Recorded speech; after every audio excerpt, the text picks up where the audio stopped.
कुणी फोन केला ह्याचे CDR जर तपासली तर पूर्णपणे लक्षात येईल. किंवा 28 तारखेला जो आपला बीडमध्ये मोर्चा झाला होता, 1 लाख लोक, सगळ्या जाती धर्माचे लोक जमले होते न्याय भेटण्यासाठी त्या कुटुंबासाठी. मला ही माहिती भेटली होती की त्या कालावधीमध्ये एका मोठ्या हॉस्पिटलमध्ये वाल्मिक कराड तिथं म्हणजे ट्रीटमेंट घेत होते, म्हणजे फक्त आराम करत होते, आणि वरतून TV वरतून हा सगळा जे काही हा सगळा विषय ते बघत होते.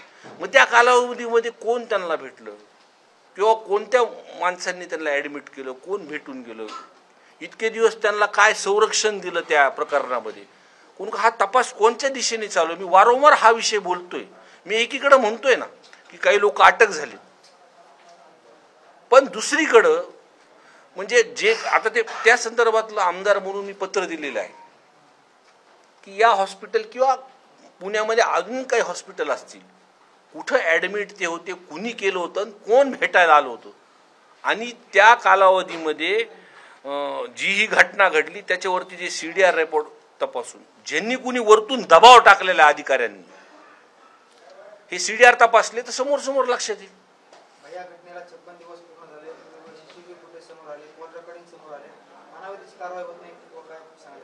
हे बघा, ह्याच्या मागचं कारणच आहे की धनंजय मुंडे साहेबांनीच बोलताना सांगितलं की वाल्मिक कराड हे माझे निकटवर्ती आहेत, हे त्यांनी सांगितलं.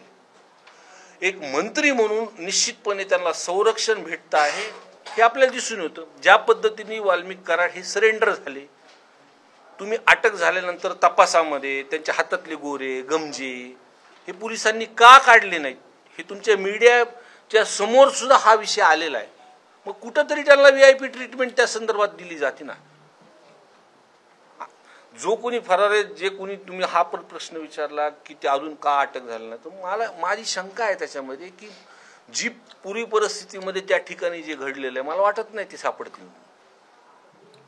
उद्या मुख्यमंत्र्यांच्या उपस्थितीत आष्टी मतदारसंघात विकास कामांचं उद्घाटन होते. 2 कार्यक्रम आहेत त्या ठिकाणी. कार्यक्रमाची पत्रिका आहे, बॅनर्स आहेत, त्यावर देखील तुमचे फोटो आहेत. तुम्ही जाणार का कार्यक्रमाला? हो, ते राज्याचे मुख्यमंत्री आहेत. आम्ही जरी एक वेगळ्या भूमिकेसोबत असलो आणि एका विचारासोबत चालू असलो, पण आमदार म्हणून तिथे एक शासकीय कार्यक्रम आहे. तिकडचे आमदार जे आहेत सुरेश अण्णा धस यांनी पण मला बोलवलं आहे, माझं नाव टाकलं आहे, मला विचारलं मी येणार आहे कार्यक्रमाला तिथे. का आपण मतदारसंघातलं एखादं विकासाचं काम जर असलं तर आपण त्यावेळेसचे ज्या खात्याचे मंत्री, मुख्यमंत्री, उपमुख्यमंत्री, आपण त्यांना भेटावंच लागेल मला. आणि आपण तर उलट या DPDC मध्ये जी काही कितक्या दिवसाची मागणी होती, मी पहिले सुद्धा ह्या अधिवेशनात बोललेलो आहे विषय की ही जी योजना आहे ही देवेंद्र फडणवीस साहेब असताना त्यांनी उद्घाटन केले, ही मंजूर केलेली योजना आहे. जे आपण सुद्धा बीड शहरामध्ये राहतो, आज आपल्या घरी सुद्धा 15-15 दिवसाला पाणी येतं. 3 लाख लोकसंख्या आहे. त्यांना सुद्धा ह्या विषयावरती त्यांच्या दालनात जाऊन भेटलो, त्यांनी सुद्धा पत्र त्यांनी पॉझिटिव्ह त्याच्यामध्ये सांगितलेलं आहे की योजना तुम्ही चालू केलेली आहे. आणि आज त्याच्या ह्या DPDC मध्ये ऍक्शन अजितदादांनी त्याच्यावरती घेतली. मी उद्याच्या कार्यक्रमाला तिथे जाणार आहे. चौकशी समिती नेमलेली परळीमध्ये आहे, त्याच्यावर तुम्ही समाधानी आहात का? आणि एकंदरीतच या पद्धतीने सुरेश दसांचं म्हणणं आहे की 2019 पासूनची चौकशी केली जावी, फक्त 2 वर्षाची नाही तर 2019 पासून चौकशी केली. मी आत्ताची माहिती मला भेटली की सर्वच मला वाटतं जिल्ह्याची चौकशी समिती येणार आहे आणि ती त्यांची तारीख अजून ठरलेली नाही. पण ही आल्यानंतर या ज्या कालावधीमध्ये जे काही मागच्या ह्याच्यामध्ये जी कामं झालेली